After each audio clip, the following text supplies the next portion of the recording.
"Stop calling us," my father snapped.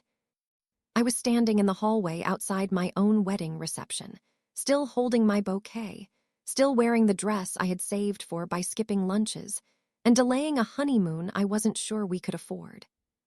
Behind me, 2 empty chairs sat at the family table. Mother of the bride. Father of the bride. For 4 years, I had sent my parents $2,500 every month because they told me they needed it to stay comfortable. Not rich, not spoiled, comfortable. My mother cried over prescriptions. My father said their retirement had collapsed. And every time I hesitated, he reminded me, good daughters don't keep score. But on my wedding day, they never came. "Dad," I whispered, "where are you?" He didn't answer the question. He just said, "Enjoy your little party and leave us alone." Then the call went dead. For a few seconds, I stood there listening to the music from the ballroom, the laughter, the clinking glasses, while my hand shook so hard the bouquet started dropping petals onto the carpet. Daniel appeared at the end of the hallway. My husband, my brand new husband. His face changed when he saw mine. "Maya." I looked down at my phone, then at the banking app I had used every month to keep my parents afloat. The joint billing dashboard, the debit card attached to my account, the auto pays, the emergency credit line. The online access, they said, was just easier because I worked in hospital billing and understood paperwork. I walked into the bridal suite, locked the door, opened my laptop, and started shutting everything down. Cards, transfers, auto pays, authorized users, account access. One by one. No announcement, no argument, no warning. Outside, the DJ's voice boomed through the wall. "Ladies and gentlemen, dinner will be served in just a few minutes." That was when my phone lit up. Not once. Not twice. 17 missed calls from my father in 45 minutes. And the next call came in before I could even breathe. I stared at the screen until the ringing stopped. Daniel stood beside the vanity, still in his suit, his boutonniere slightly crooked from when I had hugged him after the ceremony. His eyes moved from my phone to my face. "Do you want me to answer it?" he asked. I shook my head. The phone started ringing again. "Dad." For 29 years, that name on my screen had been enough to make me straighten my back, soften my voice, prepare an apology before I even knew what I had done wrong. But this time, I let it ring. Daniel came closer. "Maya, what did you shut off?" "Everything under my name," I said. His mouth tightened, but he didn't look surprised. He had watched me make those payments for 2 years. He had watched me send my parents $2,500 at the beginning of every month, then another $400 here, $700 there, whenever my mother called with that thin, trembling voice. It started after Dad's early retirement. That was what they called it. Early retirement. Like it had been a choice. Like he had not sat across from me at their kitchen table with a folder of papers and said, "We're one bad bill away from losing everything." Mom had dabbed her eyes with a napkin. "I hate asking you, Maya," she had said.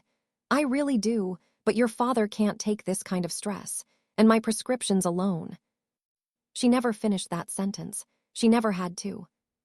I had reached for my checkbook before she could cry harder. At first, it was supposed to be temporary, 3 months, just until they got steady, then 6, then a year.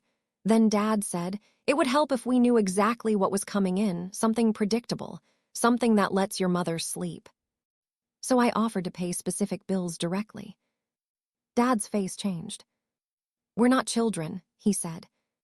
Mom looked wounded. "Are you asking to inspect us?" "No," I said quickly. "I just thought." "You thought we'd lie," Mom whispered. And there it was, the punishment. Not yelling, not cruelty anyone else would notice. Just the sudden coldness that made me feel 8 years old again, standing outside their bedroom door, waiting to be forgiven. So I agreed to the monthly transfer. $2,500. Every month. I told myself it was love. I told Daniel it was responsibility. I told my bank account to stretch. When Daniel and I found a small house we loved, I said we should wait another year. When the bridal shop showed me the dress I actually wanted, I picked the cheaper one and pretended I liked the sleeves better. When Daniel suggested a real honeymoon, I said, maybe next summer, because on the first of every month, my parents came before everything. My phone buzzed again. Dad. Daniel looked at me. Maya. I know. But I didn't press answer yet, because now, standing in that bridal suite, I was remembering things I had pushed away. How Mom always refused to video call from inside their apartment. Oh, the place is a mess, she would say, laughing too fast. How she once told me the electric bill had doubled, then named a utility company they hadn't used in years. How Dad snapped when I offered to call the pharmacy myself. You're not our accountant, he said. You're our daughter. And last night at the rehearsal dinner, my cousin Leela had leaned toward me and said, I saw your mom at Bellamy's spa last week. She looked great. Before I could ask about it, Mom had appeared behind us with a smile too sharp to be casual. Gift card, she said, from church. Then she changed the subject. The phone rang again. This time, I answered and put it on speaker. Daniel stood beside me, close enough that his sleeve brushed mine. What did you do? Dad demanded.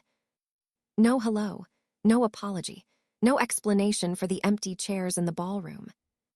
What do you mean? I asked. The card is declining. My eyes lifted to Daniel. What card, Dad? The card, he snapped. Don't play stupid with me. It's my wedding night, I said slowly. Why are you using my card right now? There was a rustle, then Mom's voice, low and urgent in the background. Richard, don't tell her here. The room went quiet around me. Not because the music stopped, not because the guests outside stopped laughing. Because in that second, I understood something that made my stomach go cold. They weren't calling because they missed my wedding. They weren't calling because they were ashamed. They were calling because something I paid for had stopped working. And whatever it was, they were trying to buy it while I was cutting my wedding cake. The knock on the bridal suite door came so softly, I almost thought I imagined it. Daniel opened it halfway, blocking the view of me in the mirror with my phone still clutched in my hand. The wedding coordinator, Jenna, stood there with her headset on and a clipboard pressed against her chest. I'm sorry, she said, lowering her voice. I don't mean to interrupt, but some guests are asking if your parents are okay. My face went hot. Not because I had an answer. Because I didn't. Behind Jenna, through the narrow gap in the door, I could see the reception moving on without me. Servers carried plates across the room. Someone laughed near the bar. A little girl in a pink dress spun in circles under the string lights. And at the front family table, those 2 reserved seats were still empty. Daniel turned back to me. We can stay in here. No, I said. I wiped under my eyes with the side of my finger, straightened my dress, and walked back into the reception like the floor wasn't tilting beneath me. I made it as far as the gift table before Aunt Carol caught my arm. She wasn't smiling. Maya, she said carefully, what is going on with your mother? My throat tightened. I was hoping someone could tell me. Aunt Carol's eyebrows pulled together. Elaine told people you didn't want them involved today. I stared at her. What? She said you wanted a more modern wedding, less family-centered. Aunt Carol glanced toward the tables, then back at me. She said you were embarrassed by them.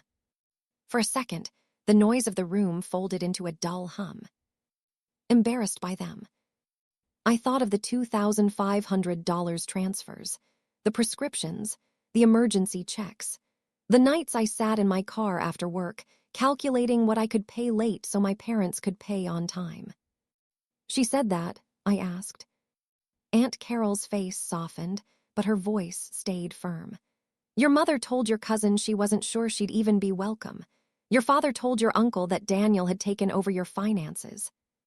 Daniel stepped closer. Excuse me. Aunt Carol looked at him, then back at me. Richard said you changed since getting engaged, that you were cutting them off little by little. My phone buzzed again in my hand. Dad. For the first time all night, I didn't feel the old panic. I felt something colder, steadier. They were preparing people, I said. Daniel leaned in. For what? For this, I whispered. For the moment someone asked why they weren't here. I didn't answer Dad yet. Instead, I turned toward Daniel's sister, Priya, who was sitting 2 tables away with a glass of water and her blazer still buttoned like she had never fully stopped being a paralegal. Priya, I called. She stood immediately. What happened? I need records, I said, before they decide I made all of this up. We went back to the side hallway, away from the music, away from the eyes beginning to follow us. Priya opened her tablet. I opened my banking app with shaking fingers, and together we started pulling everything. 4 years of transfers. $2,500 on the first of every month. Extra payments labeled urgent, doctor, car, winter bill. Priya's expression changed as she scrolled. Maya, this is more than support. I know. No, she said, turning the screen slightly. Look at these merchant names. I leaned closer. Bellamy Spa. Briar Grove Dining Services. A private car company I had never heard of. None of it matched a couple barely hanging on in a cheap apartment. My phone rang again. Dad. This time, I answered before I could talk myself out of it. Aunt Carol stood close enough to hear. Daniel stayed beside me. Priya hit screen record after silently pointing to the phone and waiting for my nod. What did you do? Dad barked. What did I do? I repeated. You missed my wedding. You don't get to punish us just because we missed one event. Aunt Carol's mouth opened. I looked straight at her as I said, one event? You mean my wedding? Silence. Not confusion. Not regret. Calculation. Then Dad's voice dropped low. Don't make us explain things to people. I felt Aunt Carol's hand slip off my arm. In the background, Mom said something sharp, and then her voice came through the speaker, breathless and furious.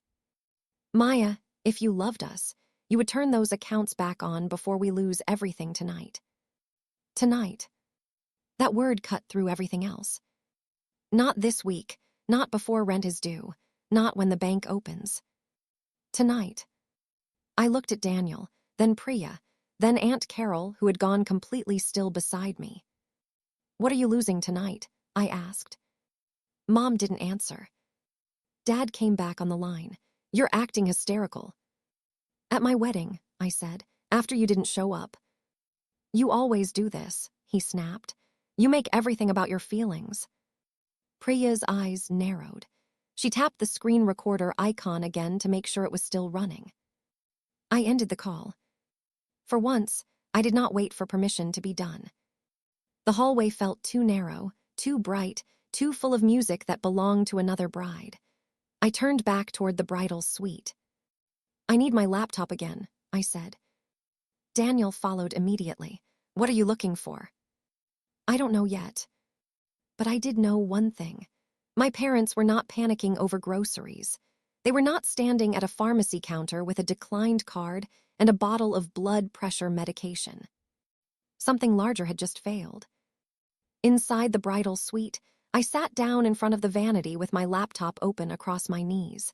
My veil was still pinned into my hair. My wedding shoes were digging into my heels. I typed my parents' names into my email search bar. Richard Ellis. Elaine Ellis. Nothing useful at first. Old receipts, birthday plans, a scanned insurance card from years ago. Then I searched my own name with theirs. Maya Ellis Richard Elaine Payment. A line of emails appeared that I had barely noticed before because they looked like ordinary automated notices. Resident payment confirmation. Authorized billing contact update. Luxury suite deposit pending. The sender name sat at the top of all of them. Briar Grove Residences. Priya leaned over my shoulder. That's not a utility company. Aunt Carol, standing near the door, whispered, Briar Grove, the retirement place. I clicked the most recent email. My stomach tightened as the page loaded. Dear Mrs. Ellis, this is a reminder that today's scheduled deposit for the Magnolia Suite upgrade will be processed using the payment method on file. I read the sentence once, then again. Daniel's voice went flat. Magnolia Suite. Priya reached for the laptop gently. Maya, open the billing contact email. I clicked. There it was. Responsible payment contact, Maya Ellis. Primary resident names, Richard Ellis and Elaine Ellis. Payment method, ending in the same 4 digits as the debit card I had shut down less than an hour ago. I stopped hearing the reception. All the strange little things began arranging themselves in a line. Mom refusing video calls because she was not in the apartment she claimed was too messy. Dad getting angry when I offered to pay bills directly because there were no bills at that address. Mom forgetting the utility company because I was not actually covering utilities there. The spa charge, the dining service charge, the private car company. And today, my parents skipping my wedding because some luxury upgrade needed a deposit by tonight. I grabbed my phone and called the number in the Briar Grove email. A receptionist answered on the 3rd ring. Briar Grove Residences, this is Marissa. How may I direct your call? My name is Maya Ellis, I said, forcing each word to come out steady. I'm calling about Richard and Elaine Ellis. There was typing on the other end. Yes, Mrs. Ellis, Marissa said carefully. I see you listed here. I need to know why. A pause. I'm sorry. I did not authorize myself as responsible payment contact for my parents. Another pause, longer this time. Priya silently held out her hand for my phone. I switched to speaker and set it on the vanity. Marissa's voice became more measured. For privacy reasons, I can't discuss all resident account details over the phone without verification. I understand, I said. Then verify this. Is my name attached to their billing? More typing. Yes, Marissa said. You are listed as the responsible payment contact. Aunt Carol covered her mouth. Daniel's hand settled on the back of my chair, solid and still. I asked, how? There are signed digital forms on file. I never signed them. The room went quiet. Marissa didn't speak for a moment. Then she said, Mrs. Ellis, I recommend you submit a written request for copies of all authorization documents. I want every document, I said. Every payment form, every signature, every update. And I want every remaining authorization frozen until this is reviewed. I can mark the account for administrative review, Marissa replied. But your parents are currently in our office asking why payment has been reversed. Currently. In their office. Not sick, not stranded, not grieving their absence from my wedding. Sitting in a retirement community office, demanding that my money start working again. Daniel bent down beside me. We can leave. We don't have to stay here. I looked at my reflection in the mirror. White dress, pinned curls, mascara smudged under one eye, a bride who had spent the first hour of her marriage untangling her parents from her bank account. No, I said. They already took enough of today. I asked Marissa to email the documents to me directly. Then I called my bank and reported suspected unauthorized use of my financial information. Priya helped me say the right words. Fraud alert, unauthorized billing contact, payment dispute, freeze all permissions. My hands were shaking, but the actions were clean. Lock the accounts. Request the records. Stop the charges. Document everything. Then my phone buzzed with a text. Dad, you have no idea what you just did. Before I could respond, another message came in from a number I didn't recognize. Marissa, Briar Grove Residences. Mrs. Ellis, this is urgent. Your parents are in our office and asking why payment has been reversed. I stared at it. Then the bridal suite door opened. Aunt Carol stepped back in, holding her own phone like it had burned her. Maya, she said, her face pale. "Why is your mother telling the family you stole from them?" I looked at Aunt Carol's phone. On the screen was the family group chat I had muted months ago, because every conversation somehow turned into my parents needing sympathy. My mother had written, "Maya cut us off today and emptied access to money that was meant for us. We are devastated. Please pray for us. We never thought our own daughter would do this on her wedding day." Under it, my cousin had typed, "Wait, what? Maya stole from you." Another relative had added. I knew Daniel was bad news. I stared at that message longer than the others. Daniel saw it too. His jaw tightened, but he didn't say anything. He didn't have to. My father had already planted that seed before anyone knew what was happening. My mother had watered it the second she realized my money was gone. Priya stepped beside me. "Maya, don't respond angry. Respond with proof." I swallowed once and nodded. Not in the ballroom. Not in front of every guest. Not with a microphone. I had spent enough years being dragged into scenes my parents could later twist. So I asked Aunt Carol to bring Uncle Ray in. He was my father's older brother, the one person Richard still pretended to respect. Then I asked Jenna, the coordinator, for a quiet room. 10 minutes later, we were in a small office near the kitchen with a folding table, a stack of extra place cards, and the sound of my wedding reception thudding faintly through the wall. Daniel stood beside the door. Priya sat with her tablet open. Aunt Carol held her phone.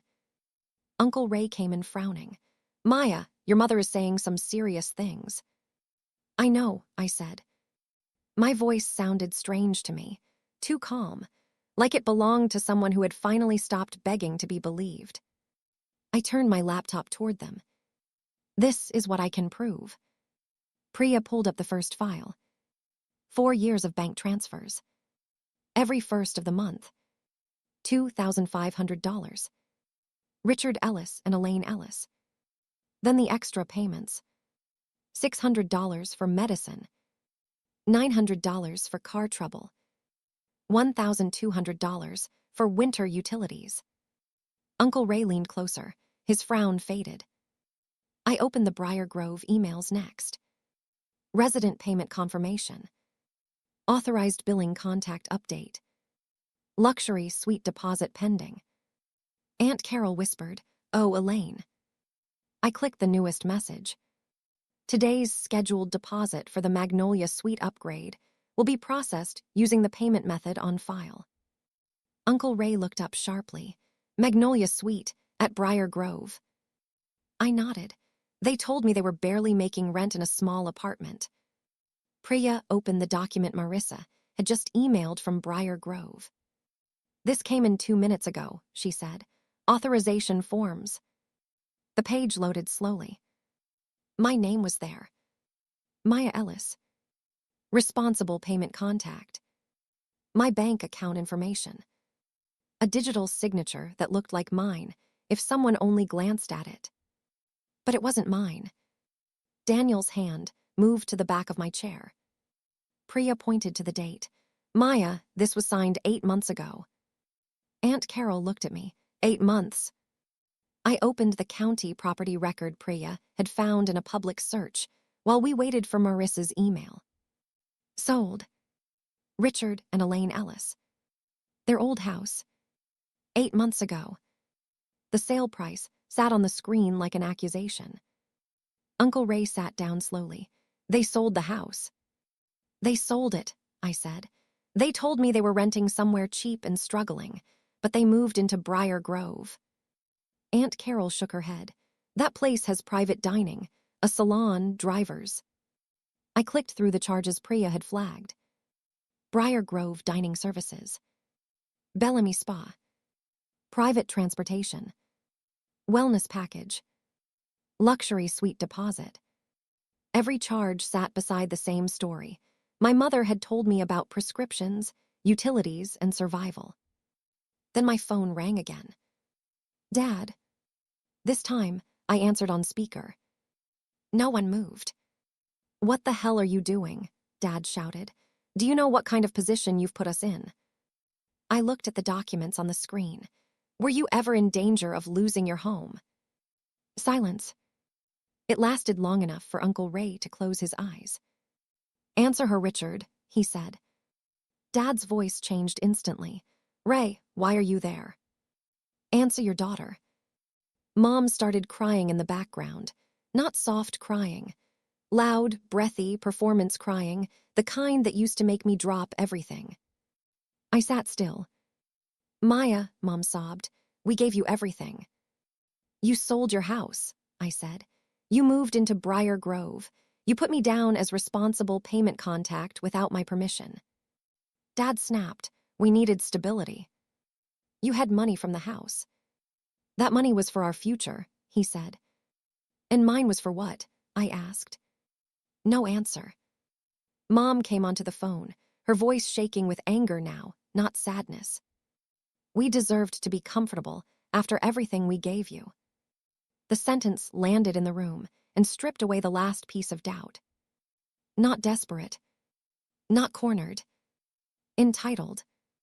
I looked at my wedding dress spread over the office chair, at Daniel standing beside me, at Aunt Carol holding the phone with the family chat still open. I was never helping you survive, I said.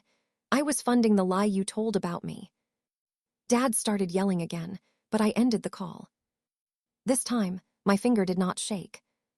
Aunt Carol was the first to move. She picked up her phone and typed into the family group chat with both thumbs. I am with Maya right now. I have seen the records. She has been sending Richard and Elaine $2,500 every month for 4 years. They missed the wedding while dealing with a payment issue at Briar Grove residences. Do not accuse Maya of stealing from them. She paused, looked at me and asked, Can I add that they used your name? I nodded. She added it. The replies started almost immediately. What? Briar Grove. Elaine told me they were broke. I gave them $300 in March. They told me Maya abandoned them. Uncle Ray took his phone out next. I'm calling my brother. He stepped into the hallway, and even through the door, I could hear his voice rise. Briar Grove suspended the Magnolia Suite upgrade that night. Marissa emailed me confirmation that the account had been flagged for administrative review. No further charges would process under my name while the billing authorization was investigated. Priya helped me write the dispute to my bank before the cake was even served. Unauthorized use of financial information. Fraud alert. Revoke all permissions. Remove authorized users. Freeze credit. Request documentation. Each phrase felt like cutting one more string. My parents did not stop calling. Dad left voicemails calling me cruel, ungrateful, poisoned by Daniel. Mom sent paragraphs about loyalty, sacrifice, and how a daughter should never humiliate her parents in front of family.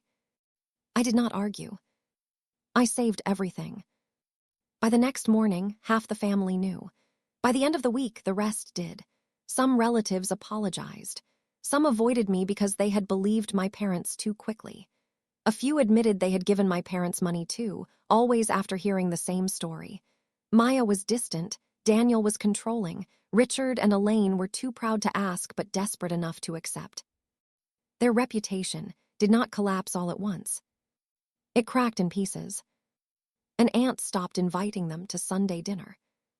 A cousin sent them screenshots and asked for her money back.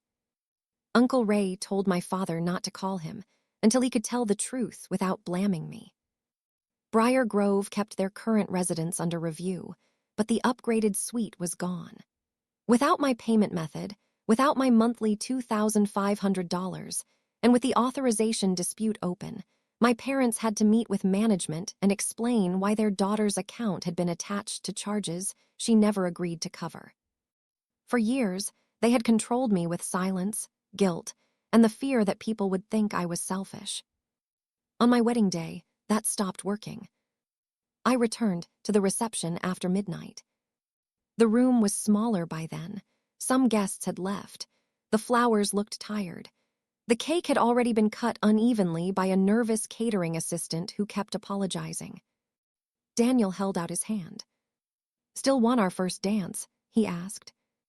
I looked at my phone, face down on the table, silent for the first time all night. Yes, I said. So we danced. Not the perfect dance I had imagined. Not the one with my parents watching from the front table, my mother dabbing her eyes, my father pretending not to cry. But it was honest. 2 months later, Daniel and I opened a joint savings account for our future house.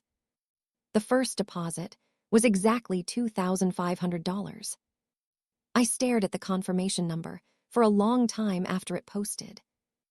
Not because I missed sending it to them. Because for the first time in 4 years, that money stayed in a life I was actually building. My parents still send messages sometimes. I don't answer unless it is through writing and only when necessary. Their numbers are muted. Their access is gone. My credit is frozen. My accounts are mine. And when people ask what happened on my wedding day, I don't say my parents abandoned me. I say they finally showed me the price of their love. And I stopped paying it. Maya did not lose her parents on her wedding day. She lost the version of them that only existed while she kept paying.